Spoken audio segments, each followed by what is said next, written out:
Ger Redmond, welcome to the Remond Cycling Podcast. Thanks for having me, Anthony. Those things. Not bad, not bad. I think we're on episode, I don't know, around 160 at the moment on the Remond Cycling Podcast. And I've only had two Dublin lads on the podcast, so you're the second. That's a shame. I talk to some of the Irish pro lads a lot, but the Irish pro lads have been abroad for so many years that it's like they're hardly Irish anymore because they're racing in France since they're 16, and then they're closer to French speakers than they are Irish. I was going to say Irish speakers, but none of us probably speak Irish. Ger, I want to talk to you about, I think you have a fascinating story, and I know we've a mutual friend, one of my training partners at the moment, kind of put me onto you. And as soon as I heard the story, I was like, this sounds brilliant. Because for me, when I think about what's an interesting story, straight line success never makes an interesting story. If I'm like talking to someone, they're like, oh yeah, I was a prodigy athlete and then I became a pro and then I won stages in the Tour. I'm like, it's a pretty boring story. I think we need to have success, then it to go to absolute shite, and then for it to come back again. And your story is that perfect zigzag. Everyone loves a shit story, don't they? So talk to me about, you're 16 years old and you've signed for Dunfermline. My background's soccer as well. I played up to League of Ireland with Bohemians and I was obsessed with it as a kid, so I can totally get into the mindset you had as a kid and all your dreams come true signing for Dunfermline. So I think maybe that's a good place for us to start the story. Yeah. So I grew up in North County Dublin, in Darndale. Any of your listeners don't know Darndale, then they probably aren't watching the news much. It's not on the tourist hotspots to visit anyway, we'll just say that. Don't go there. But I grew up in a dysfunctional family and I found soccer was an outlet for me. I was pretty good at soccer, to be fair, but I don't know whether I was actually talented at soccer or I actually found really a good outlet away from the family home, which is a negative place to be at all times. I wouldn't even call it a home. That's been nice, to be honest with you. But I did find some passion in football. And at the age of 16, as you said, I got the opportunity. A scout actually come over to watch me. Unheard of people in Darndale or Killock making as a professional footballer. And for a scout to come over and watch us was very exciting, not only for myself, but the other lads playing as well. The day he came over, I scored 10 goals in one game. I knew he was coming, so I wasn't passing the ball. This was my opportunity. But he knocked down to the house after that match and invited me over for a trial, which is February. I'm not even too sure what year it was, to be honest with you. I just remember it being February because we were off school for around Valentine's Day. I know there's a week off then. So I remember going over that time. But the week before, I remember sitting in my house playing FIFA. Well, not even in my house, my friend's house, playing FIFA football, and I was being Dunfermline. And it was just unreal. Like I was actually playing with the team, with these lads on FIFA, and then I was going over to meet them a week later, you know. So it was a pure dream. Like it was like a bubble. I couldn't believe it. So I got off the flight anyway, for a trial. Went to a place called Falkirk. Straight off the flight to Falkirk, togged out for the under 16s. On the bench, they were losing 3-1. I come off the bench, scored 2, and led up the winner. We won 4-3. The rest is history. And was that their under 16 team? That's the under 16 team. Falkirk was looking to sign me. A couple of other teams or scouts were heard about me. Asking them to sign me. But obviously they wanted to sign me, so I went and signed for them on the YTS scholarship. YTS is a youth team system for anyone listening that's not a football fan. Yeah, so look, it was unreal, the dream come true. I was brought around by the first team manager around the stadium, showed me the ropes. I was cleaning boots for other pros. I was getting lifts to the bus stop in their big cars. You know, I thought it was the best time of my life. I came from a big dysfunctional family and was still dysfunctional family when I was there. So I had that worry as well. My other 5 brothers and sisters back home living with a father who was very uneasy, didn't know what sort of attitude he was going to wake up with, and it was never a positive attitude, to be honest with you. So you sort of knew it was going to be either violence or Were you into any petty crime or anything like that before you went away to Dunfermline? No, never done anything. Like, I was, we'd be with the lads, the way you knock on doors and we throw a stone or something at a house or something. But and I'm not saying that's simple things, like, but just I suppose what teenagers got up to, nothing major, nothing that you would, that would get me prison sentence or anything like that. Because I know I had a friend and he went across and came up with all the football circles as well, and he went across brilliant. He was the best out of all of us, and all the scouts were buzzing around a few of us, but he went over. He was nailed on to sign for a big English Premier League team, and then he came back and he knocking around all the lads. Oh, come round to the house. I have a surprise. And he, like you, we were kind of mucking about. There was no proper criminality going on, but he was into a bit of antisocial stuff. But what he done when he went over to the Premier League team was he robbed their boot room and he stole all the boots from the first team players, and he came home with a bag of boots for all the lads, and he thought it was great crack. Oh. Like, it cost him a career as a footballer. Like, they sacked him straight away, obviously, when they found out it was him. And looking back, it's just like €500 football boots or something cost him a chance at his dream. Yeah, it's you've no awareness of that when you're a kid.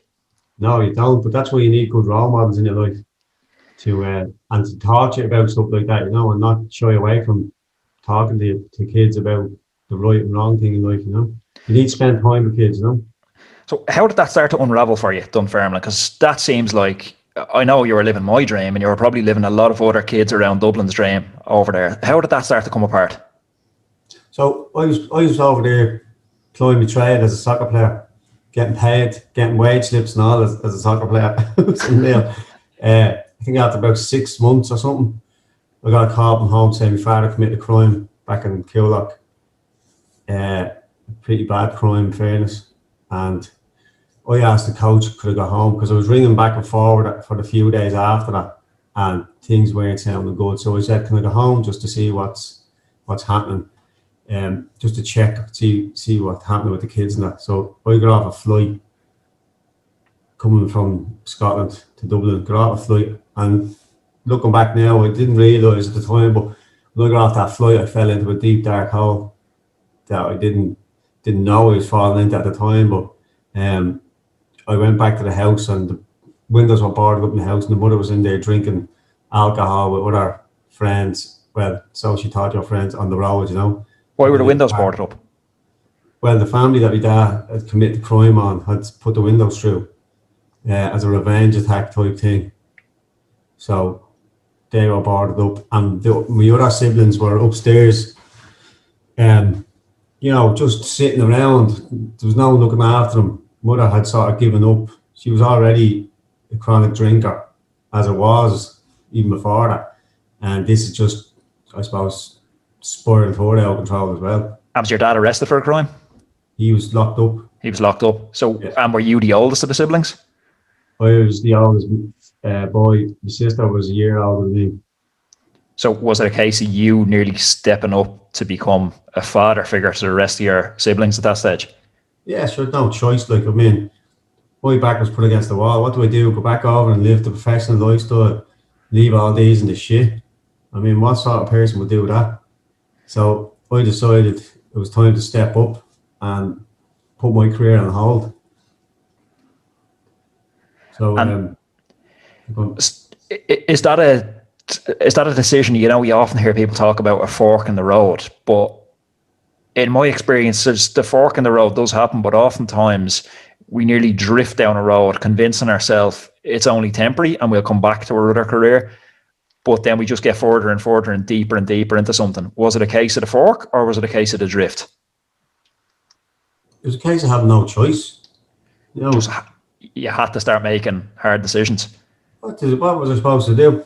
There's no way I could have left them in the shit and walk away. I wouldn't have been able to play the football anyway, thinking of that, So it would affect me in all sorts of ways. So the decision was made to stay. It was an easy enough decision, to be honest. It was a hard decision. It was hard on me, but it was an easy decision. Yeah. And did you stop playing football, or did you play back home? I tried to play football and I was shit at it. because I had so many negative thoughts, and I used to leave the house and go train, and I'd be thinking of my family, make sure you were all right. So it used to affect me playing soccer. Plus, then the fact that I lost the scholarship, the YTS, like with Dunfermline, that had a knock-on effect on my confidence. Then I got involved in a criminal gang, one for protection and two to put food on the table. So I was involved in that. I was holding stuff as well. So with all that on my shoulders as well, you know. And how does that work for someone listening?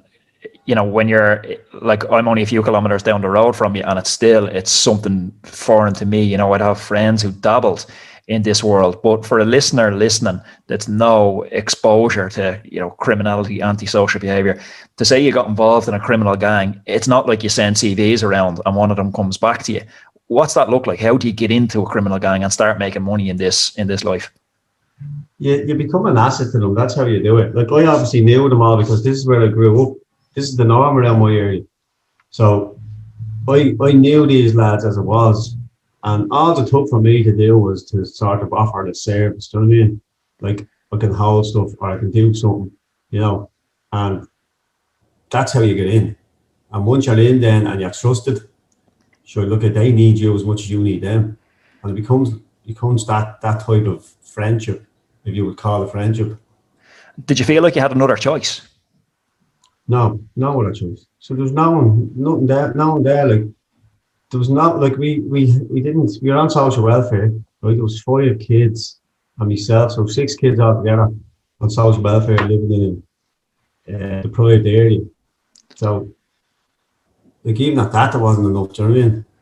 With heating and electricity and shopping and school and birthday presents and Christmas presents, and we needed money from elsewhere. We needed a different outlet.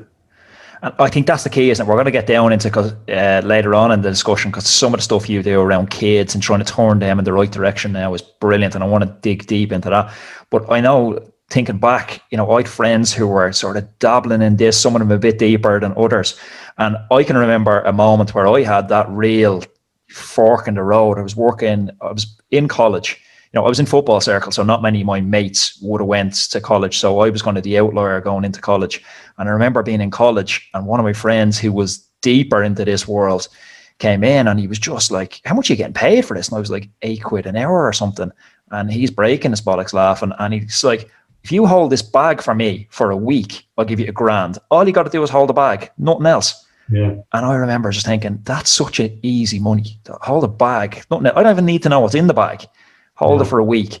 And I remember thinking, I really want to be a lawyer. I want to get to law school. I was like, I'd be fucked out of law school if I'm caught with this bag. There's no chance.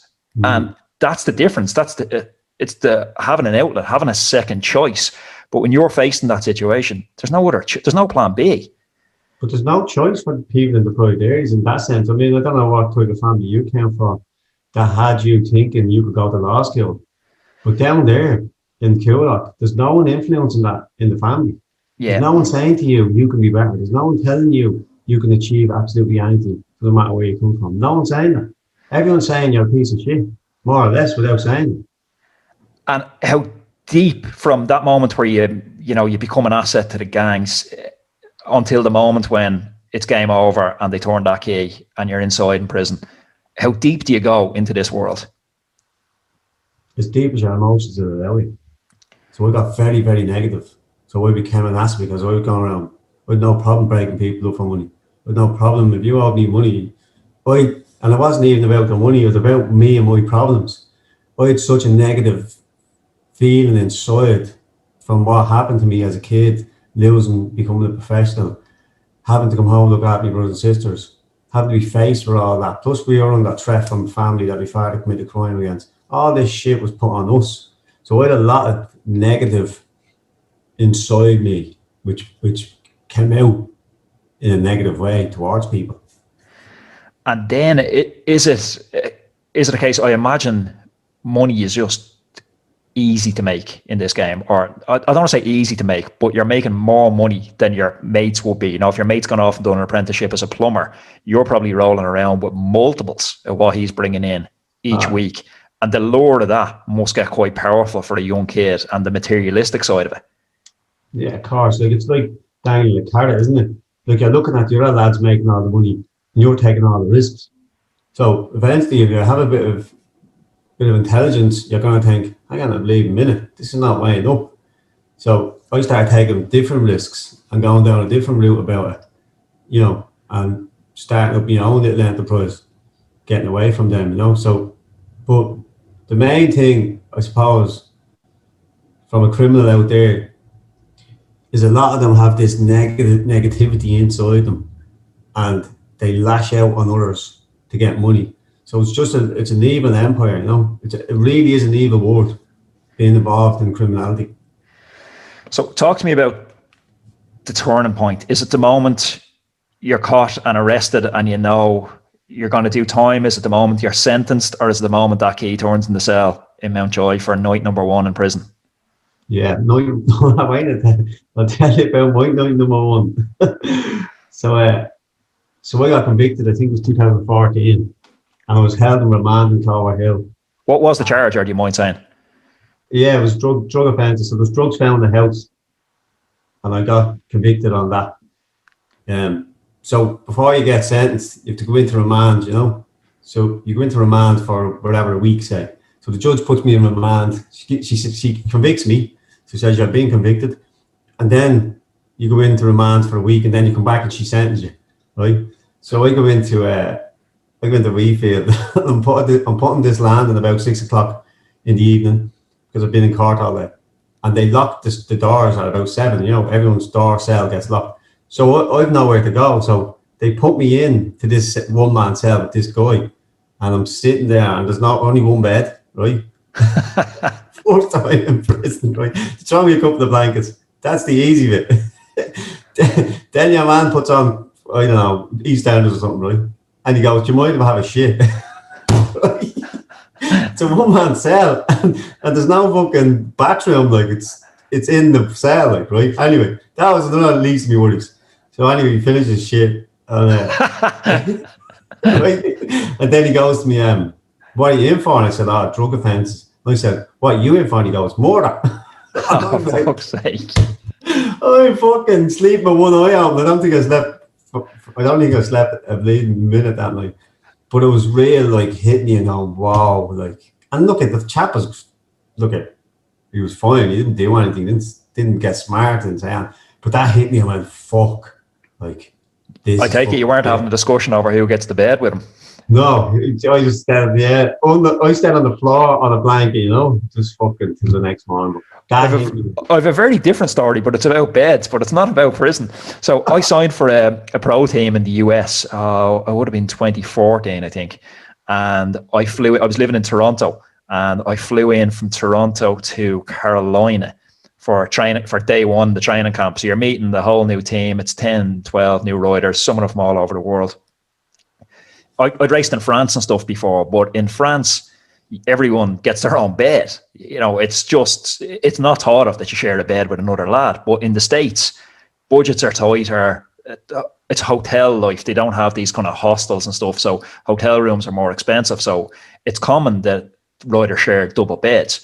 But so my manager picks me up late at the airport, flight's delayed, I'm in at 1 a.m. or something, and he gives me a key to the room. He's like, "You're in room number 12 and you're sharing with Colton." And I was like, "Okay, cool." And go up to the bedroom, and I go up, and there's one double bed, and there's a lad fast asleep in the double bed. And I'm just kind of like, what the fuck? So I go back down to the manager. I'm like, "Here, there's only one bed in that room. What's going on?" He's like, "Yeah, you're sharing." So I'm like 1 a.m, getting stripped down to the boxers, climbing into a bed beside a lad that I've never met before. And he's kind of rolling over and looking at me. And I'm like, "How are you?" Like, "I'm Anto. How's things?" It was the most awkward. I didn't like you that experience, so I'm not comparing the two, but like you, that night I didn't sleep a wink because I was that homophobic that I was like, if my leg touches his leg here, will he think that I'm coming on to him? And then you're all forward 6 months, and you're sharing a bed with 3 teammates, and you're sleeping completely sound, and it's just normal. But it was so out of the normal that I just didn't sleep a wink that night. So I can only imagine the error and the poor night's sleep you had. But look, it's an experience in itself. If you can try and find the positives out of it. But is that a moment then, that first night, where you're just thinking, like, because there's two choices, I suppose, in, you know, my experience in law. You see, there's, when people are faced with this, and I'm not sure if this was the moment for you, they either go deeper down this rabbit hole and they use prison as an apprenticeship and they learn everything, they network, they up their skills, and they say, this is the life, I'm going to become an expert at my craft. Or they go the other way and they completely turn their back on it and say, this is the wake-up call I needed. Yeah, so I suppose I thought to myself, that's it. You put yourself here, you acted the hard man out there. So what, you're going to be a little weasel in here now? So I stepped it up and started training and started getting the mind right. You know, like, you just have to sort of, it's fight or flight, you know, to be honest with you. So I did have that talk with myself and said, don't be fucking weaseling here. You need to man up and take this on the chin. Because I was fretting, like, I was like, fuck, what am I going to do? Like, how many years were you sentenced to? Sorry? How many years were you sentenced to? 2 years. 2 years. Like, a week in prison could change someone's life. Sorry? A night in prison, a week in prison, I'd imagine, could change someone's life. Well, I'm sure it could, like, depend on how much of a fright you get, you know. But so yeah, I got sentenced there a week later, and ended up Mountjoy. And that first night at Mountjoy, now I went to sea landing. So you go to sea landing first, you get settled in, and then they ask you under threat, then they pick a landing for you to go on. Then C wing, D wing, or A wing. So I was put on to C wing. And you're putting the Homer Simpson jocks. So you're putting a pair of leading pants, you know, like granddad's ball stranglers. Yeah. A pair of them and a prison kit. And then you get your kit then a few days later, the family drops up. But I actually had a brother on the landing. So when I landed on the landing, my brother was there, he gave me a tracksuit and runners and all, looked at him. But that's the thing, you know, you just settle in and you just adapt to your surroundings. I'm very good at that. My back's to the wall on anything, and any time in my life my back was to the wall, I just overcome and adapt and set goals within the environment I'm in, you know. And how easy is it to switch your head to, because you're talking about backs against the wall, I have to get my head right, and you're thinking that, I'm interpreting that as a positive sense. You're starting to get my head right and go, this isn't going to happen to me again. But how much can you focus on that versus how much are you in self-preservation mode, going, don't get caught up in anything in here, or don't get caught in the wrong place at the wrong time? So the last thing you're thinking about is how am I going to change my life? What you're thinking about is how am I going to survive? So that's what I started thinking. Is it that tough in there? How am I going to survive? Is it that grim? Oh, it's a time bomb. Do you ever, this is how I explain to people, right? Do you ever, when you're a kid around the fire, Halloween fire or something, right? And you throw an aerosol can in and it blows. That's what Mountjoy is like. It's fucking on edge 24/7. It just goes off. Like, you're walking up the landing next to all, you just see ructions, people punching the hell out of each other, or screws fighting with the prisoners. It's constant. It's constant. People walking around, blood coming out of a cell. Someone gets attacked.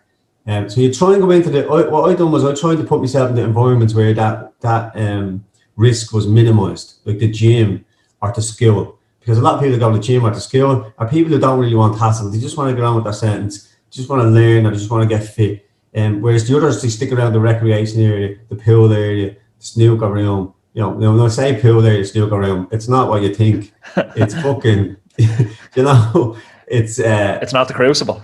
It's not the Crucible. It's not even your local pool room or anything. It's shitty, but that's where the Muppets sort of hang around. They take their drugs, they do their little dealings.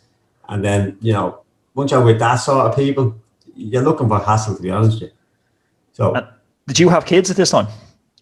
I had 4 kids at this time. And did you have an awareness? You talked about how your dad was not a role model to you. Did you have an awareness at this time as to the role model you were becoming for your kids? Yeah.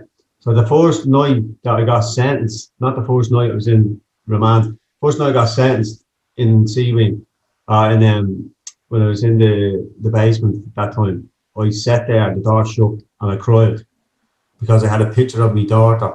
I just had one picture of my daughter, and And I looked at her and I said, geez, I've just done the exact same thing my father done on me. He done it on me, and now I'm doing it on them.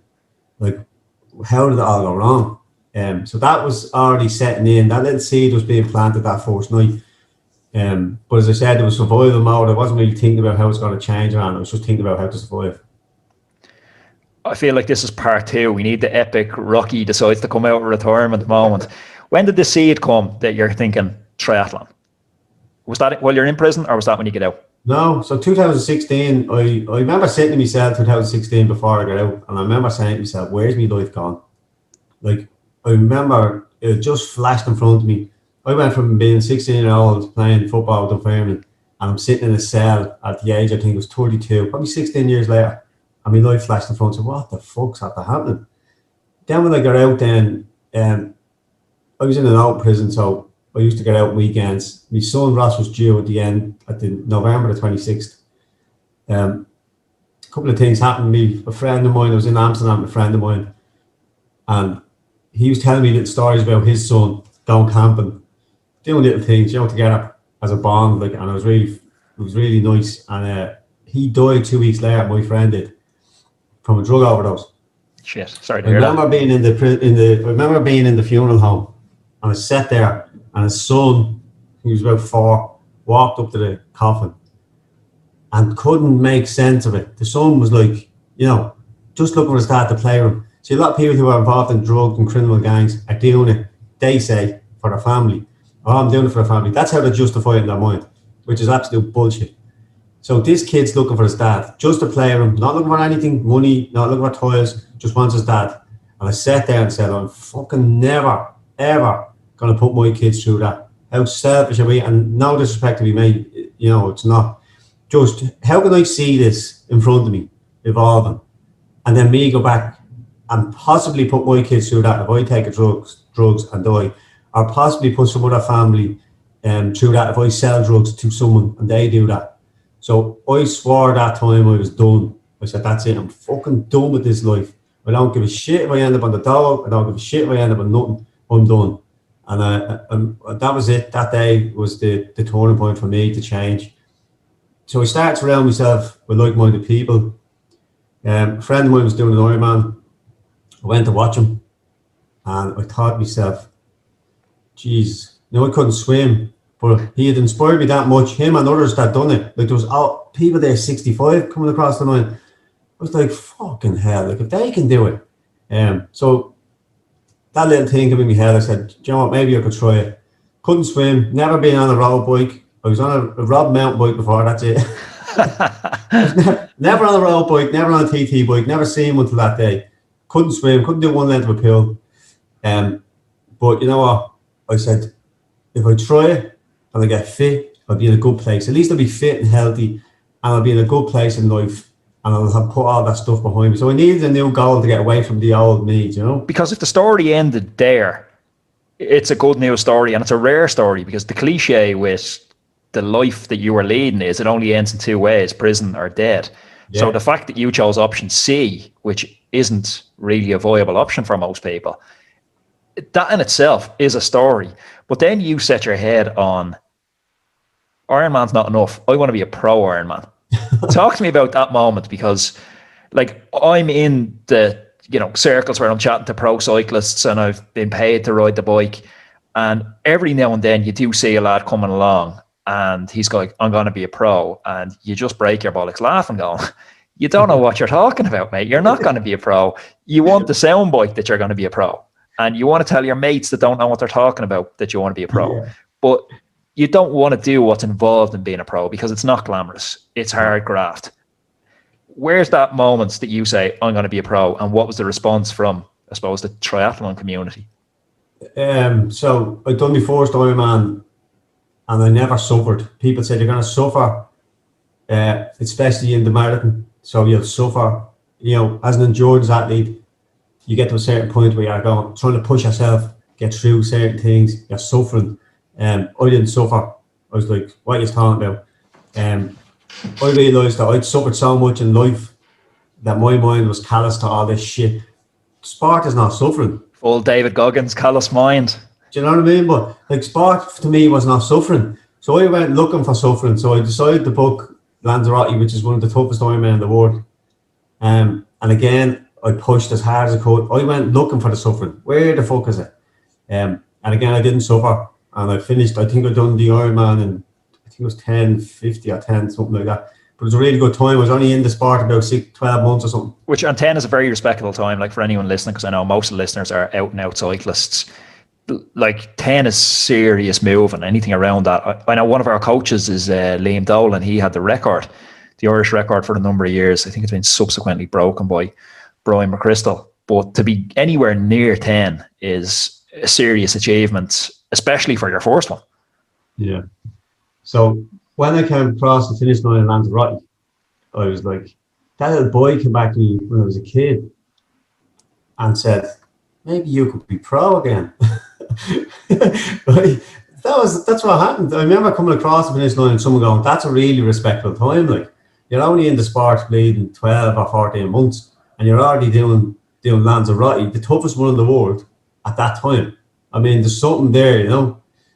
So I decided to sign up for Barcelona in October 2018, and people laughed. I told people I was going to be pro, and they laughed. They wouldn't even engage with conversation with me. I'd go into bike shops and say, yeah, I'm going to be pro license. Like, what do you want? What's wrong with the bike? You know, they just changed the subject. But the thing is, people didn't know who I was, didn't know my background, didn't know all that negative energy I had within myself. That I now found a new outlet to push all the negative into a positive. So I was training, I was getting up at 2 and 3 in the morning and doing 4-hour cycles. Like most days, I couldn't even feel me shins, knees, nothing. But I knew if I put everything into this, that, you know, it was more achievable. And I wanted to prove people wrong then after them laughing at me when I told them I was going to become pro. So I love storytelling. I'm fascinated by it. And one of the things in storytelling is we call it the hero's 2 journeys. So, you know, you being the hero in this case, the hero has 2 journeys. The first journey is that to be a pro. That's the external journey. But often more powerful is the second journey the hero goes on, the internal journey. And it's who you become in the process of striving for this goal. So in your case, you fully transitioned from all that negative energy that was fueling and making you successful in the criminal underworld. You've taken all that and brilliantly turned it into a positive motivator to grab that pro life. But also in the process, I know for a fact you've inspired people in the local community to give them another option. So when you're looking back at 16-year-old Ger, when you're thinking, I've no other option here, only crime, it only needs 1 or 2 positive role models in a community like you to go, hold on, there is an option here. It's not just crime or pro soccer player. There's other options here. Yeah, 100%. That was my main internal drive.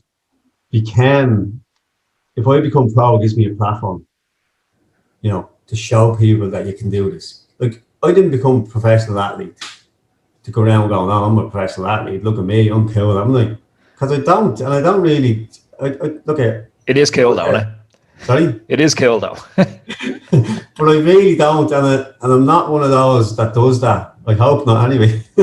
But my main driving factor was to prove to people, no matter how far down the wrong road you're gone, no matter how bad of a generation you're being brought up in, you know, it doesn't matter where you're from, what your circumstances is. If you want something bad enough, you can have it.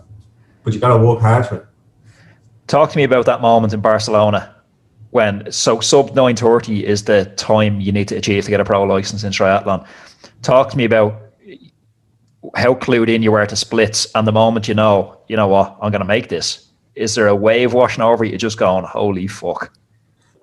Yeah. So I do this. I actually had a rotator cuff tear for a year during the process of training for this, but I wouldn't get the operation until I had achieved my goal. So I couldn't even take my jacket off. I couldn't even reach up into the press to take stuff out. So my swimming took a knock, which is my worst discipline. But I became a beast on the bike and run because I always found that it's only an excuse. You could still be a beast on the bike and run and make up the time you lose in your swim. That's the beauty about triathlon. So I became a really good cyclist and runner. I was already a decent runner, to be fair. But even on the day of I line up on the beach for Barcelona and I just feel, I've hit every session, like I used to set me an alarm clock once or twice a month. So this is what I used to do. I used to pick a random day on a calendar, say the 15th of April, right? Random all the time. At 2 in the morning, the 15th of April, you're going to go up and do 100k. Whether it's raining, sleet or snow, pissing out, I don't give a bollocks. So every month I used to set a weird little goal like that, because what it done for me was it proved me how much I wanted this. I said to myself, if I don't go up and do that cycle that I've set myself, then you don't want this. How much do you want it? So I set myself little jobs like that, and I hit everything. I didn't miss any sessions from the day I said I was going to become pro to the day I actually achieved it.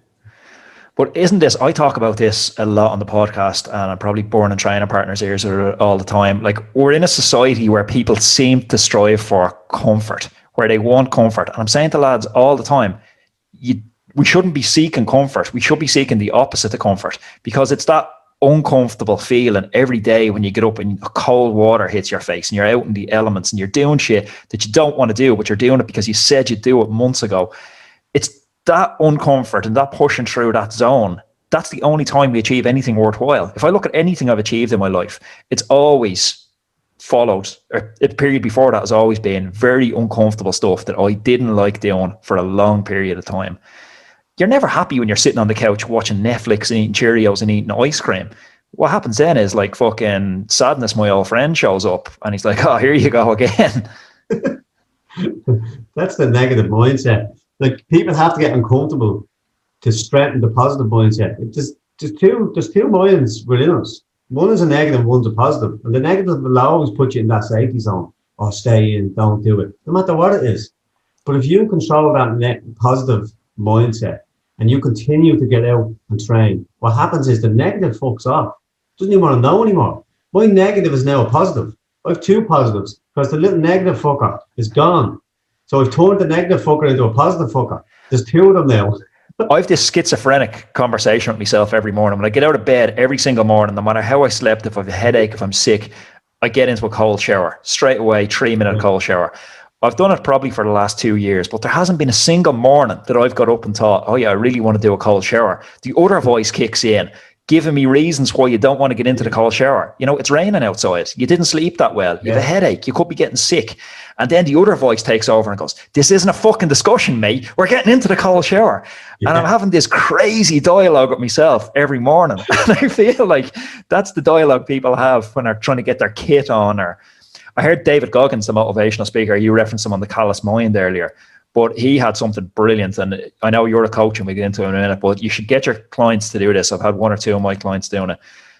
When they're procrastinating, when they have their running kit on or their cycling kit on and they're unsure if they want to go train or not, tell them to record a voice note for themselves on their phone, listing the reasons why they're unsure about going training, and then play it back for themselves. And he says, listen back to the reasons you're thinking about not going training. And in his words, you're a straight up bitch when you listen to those words. I already have my clients clued in. They know. I'll ring them or text them on a Monday. Every Monday I go through everyone's program.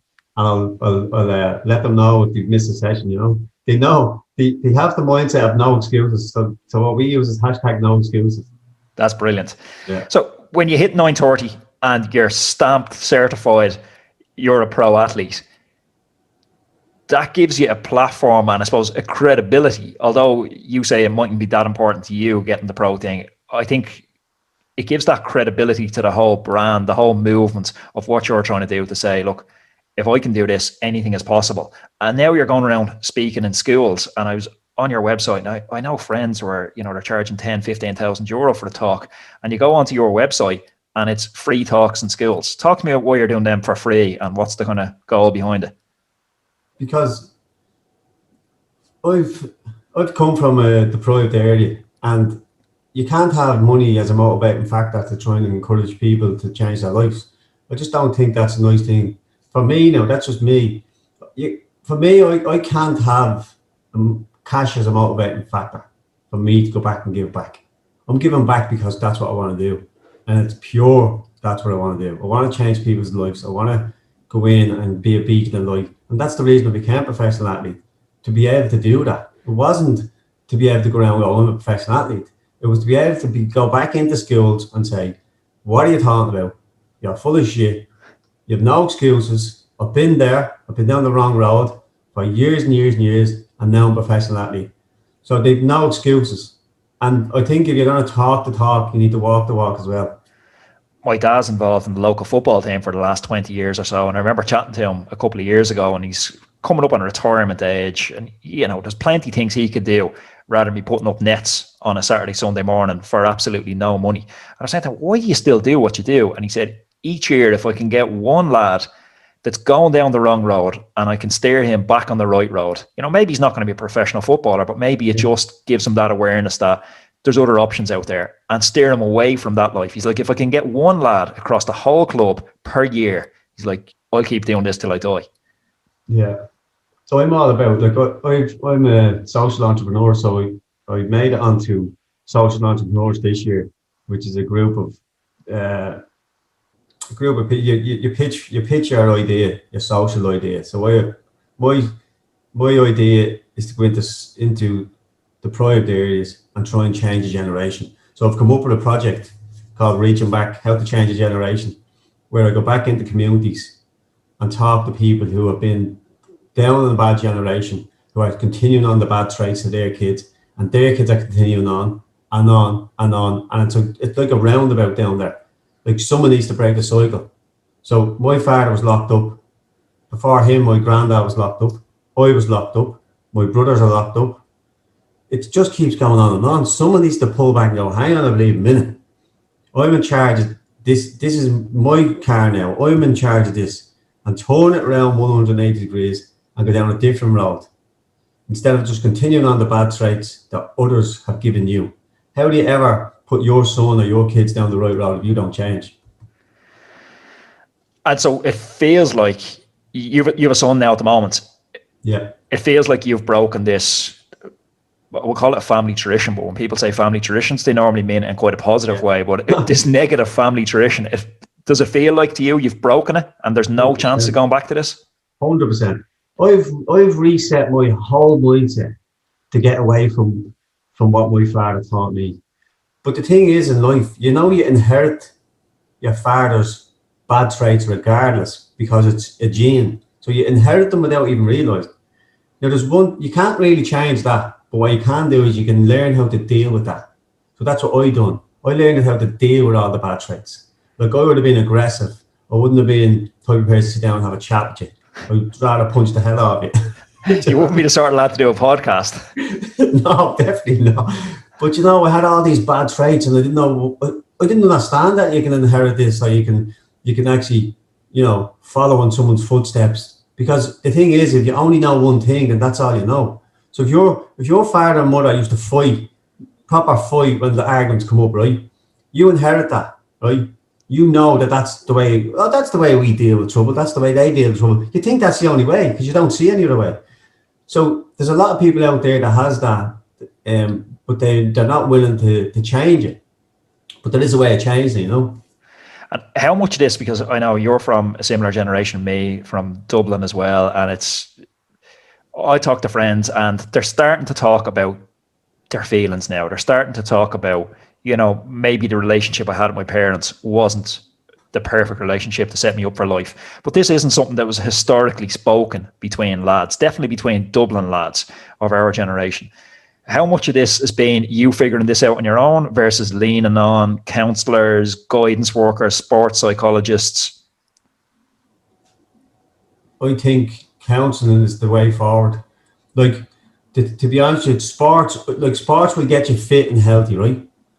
But the root cause of your issues will always pop their head back up, right? And I've seen it time and time again with lads that I'm coaching, because I coach a lot of people from Coolock who have been in similar situations than me, who have come to me because they know they can trust me and they know that I know what they're going through.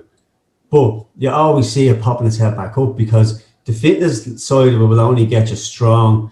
It'll only get you so far. But if you don't get to the root cause of the problem by going to counselling and getting that negativity from down in the pit of the stomach, if you don't get that out and clear it, you're just gonna, it's just gonna come back and haunt you. Do you know what I mean? So that's how you break the cycle, you think? It's the counselling side?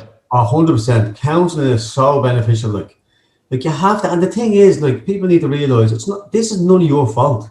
Like the way you've been brought up, or the road you've been put on, or whatever's happened in your life is not your fault. So So don't be afraid.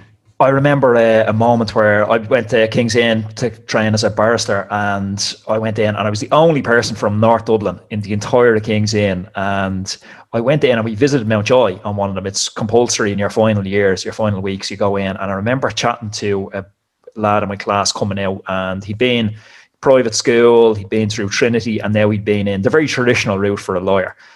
And, you know, the public school route I went was not a traditional route to get into King's Inn. So I went in there, and I remember coming out, and I had some friends who were in there at the time we were visiting it.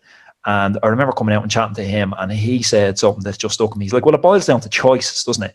I chose to pursue a law school route. He chose to pursue a life of criminality. And I remember just thinking, you've no clue. I was like, if your family, your brothers are involved in it, if it's all you know, there is no choice. You're a kid. There is no choice. And it's breaking that cycle with people like you to give them that option C. There is a choice. There is a positive role model. Even if you can't get it in your house, you can find it externally. Yeah, but look, I people like that fucking assholes, to be honest, excuse me language, but it's easy for someone just to go, he's a scumbag, right? They are scumbags, don't get me wrong. Like what they're doing is not the right thing. It's bad and it's wrong. But you need to go and have a look at what goes on behind closed doors now. Like most of these kids that are up there have been brought up in shitty situations. The mother and father are the alcoholics. The father that fucks off, which is the norm, right? And the mother's left to look after them. The mother's mindset is, you know, they just don't have a mindset. They're just all they're thinking of is having a drink, taking some tablets to sort out the bullshit. Like the kids they've no chance in life. They literally have no chance. And then when you're not loved as a kid, all you generate is negative because you don't know what love feels like. You don't know what it's like to have a birthday or Christmas, right? So you don't get that loving factor of a home. I never lived in a home until I met my wife.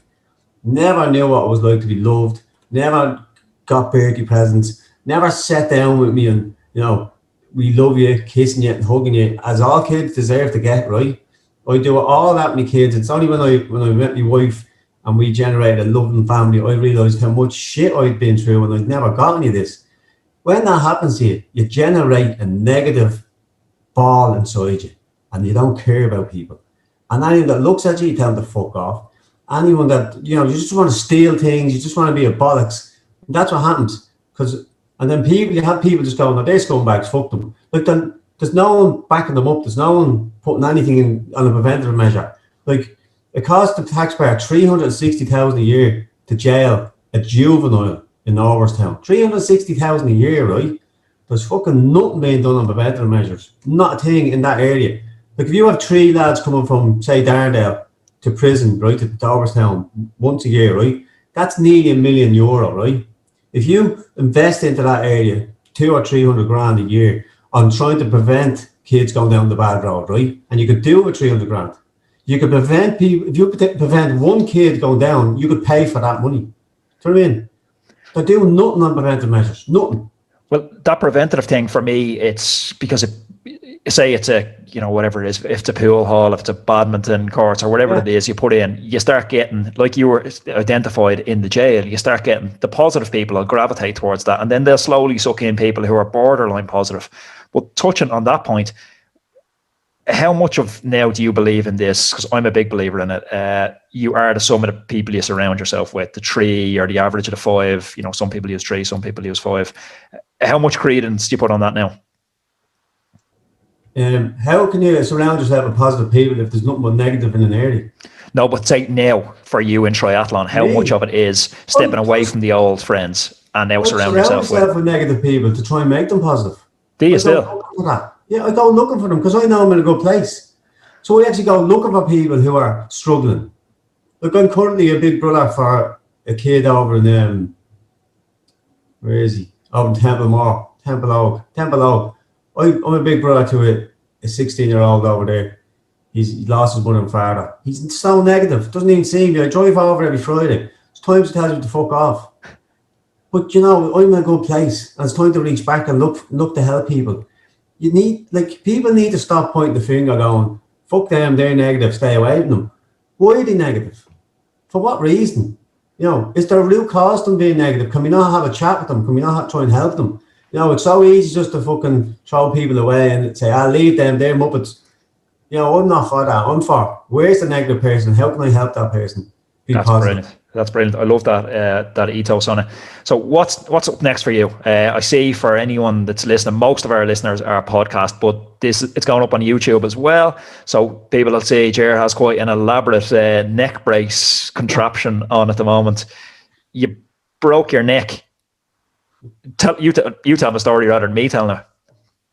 Broke my neck on the 25th of July in a half Ironman.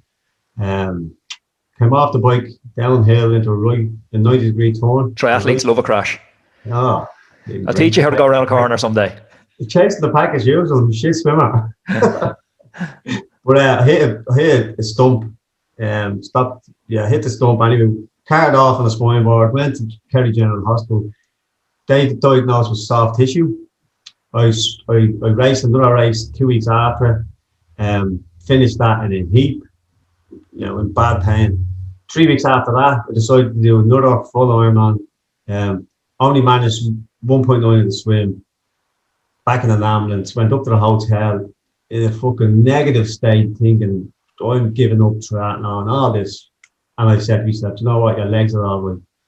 So put my tri-suit back on, marched back up to the marathon part of the Ironman, and asked them could I finish the marathon. A marathon with a broken neck, as you do.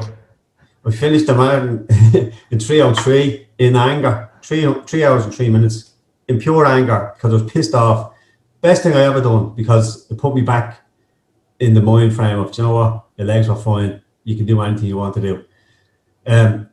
So a week after that, then I went and got a CAT scan, and they told me it was a broken neck.